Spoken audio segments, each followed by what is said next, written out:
All right. Well, very done. That's fine. The videos, everyone's seen Croatia, it's beautiful and all this sort of thing. It's no big deal. Thank you for listening to me in English. I am learning Croatian, but slowly. It's proving difficult.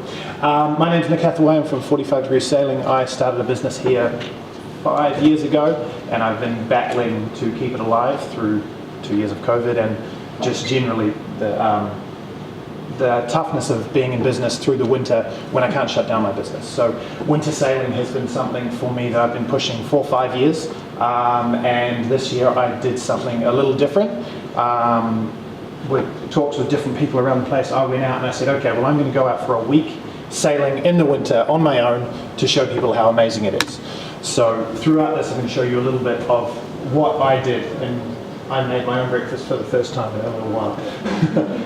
But this particular clip there, this is on last Dovo, and what I'm showing here is that I don't get that cold, and I sailed a lot of the week in just a t-shirt and different things, but the main part about this is it was just absolutely beautiful.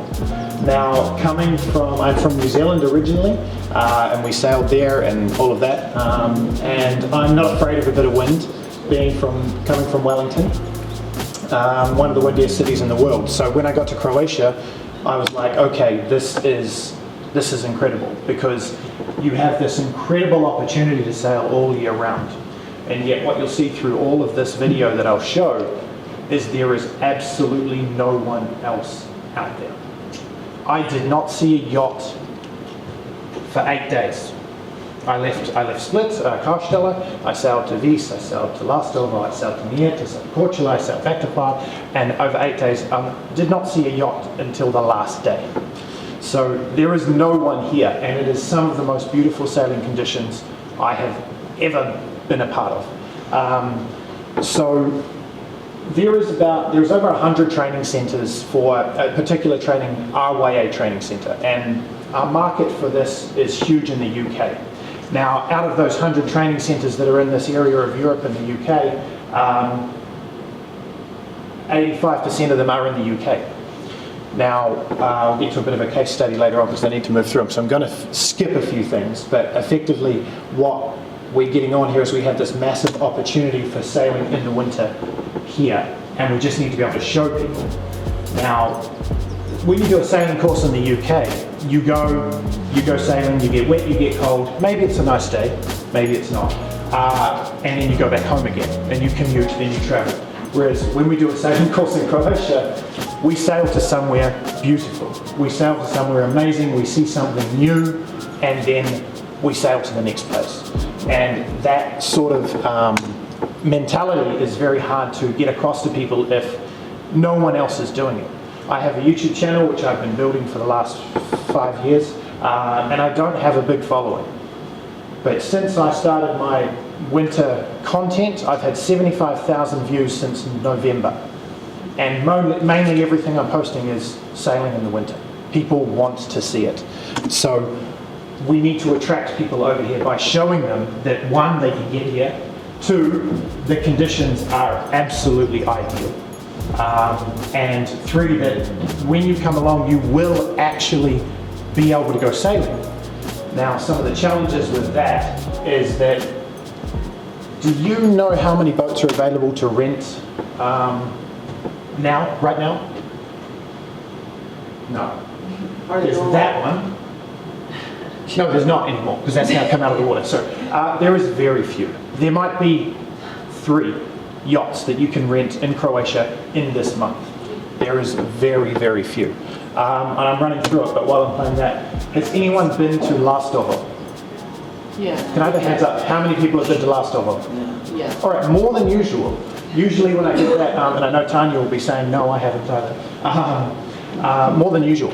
So a lot of people don't realise that most of the winter sailing I'm doing now are with locals, are with digital nomads or long stay travellers that are here in Croatia wanting to do more. Now, they cannot do it in the summer. It's either too expensive, too busy, or just not possible for their work schedules. But if we can be flexible, then this is really good for it. So the case study I'm going to whip through very fast because I know we're running out of time.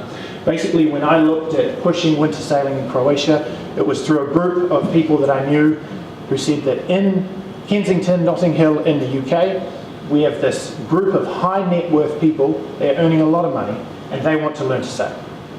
And they are traveling anywhere from 1.5 to 3 hours to get to the coast, to get to New Haven or Brighton, Whitecliff, to do this sailing. Now, you all probably know that a flight from London to Split is about 2 hours, 20 minutes. All right? Now, at the moment, that's great. We've had some cheap flights coming in, and I've done some of these trips, but I'll keep skipping through. But when they have to go to Zagreb and then fly to Split, that makes the weekend travel not so great. Now, I don't want to paint this perfect picture of Croatia like it's always sunny, because that's not real. I wish you could hear the sound. But this was a lightning storm that I got while I was in the end, and it was beautiful. And people are not afraid of the winter. People are not afraid of the weather. They just need to know that they can access it. Now, the next day it was like this. We have this amazing climate where it comes through and it rains and storms for 10 hours, 24 hours, 48 hours, and then it's gone. So we can just keep going and going and going. The accessibility thing, I have to skip a couple of points, I know I'm spending time. The accessibility thing is about the fact that in New Zealand, if I go sailing and I go out on the coast, I am in the ocean, the Southern Ocean.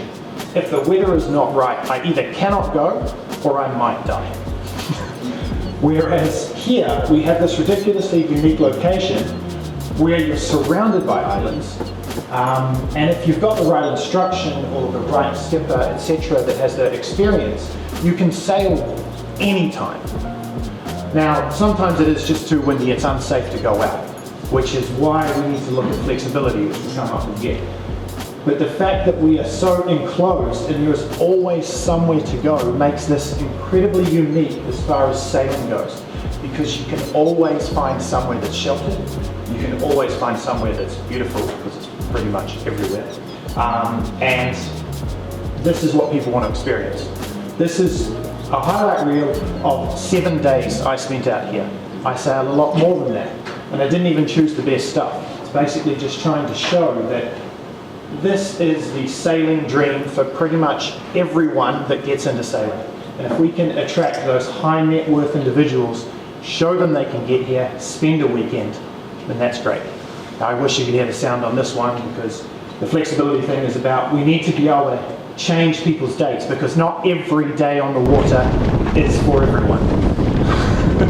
Alright, this was my last trip back from Portugal to Prague. And this poor unsuspecting learn to sail candidate that I sent out, this was about 45 knots of wind, you know, but it's still fine. The boats still go through it. I'm not telling people to go out in this sort of weather, but that is another unique facet about this, is it's not like the Caribbean where it's really light through the season and you don't get to sail much. We get every type of weather here, every single type. So the other thing I did during that week is I went swimming about 4 times in January, and this is on last of all. And it was cold, I'm not going to lie. But I went back in 2 or 3 times. Like, we try to swim all year. And this was on last over in the middle of my trip there. So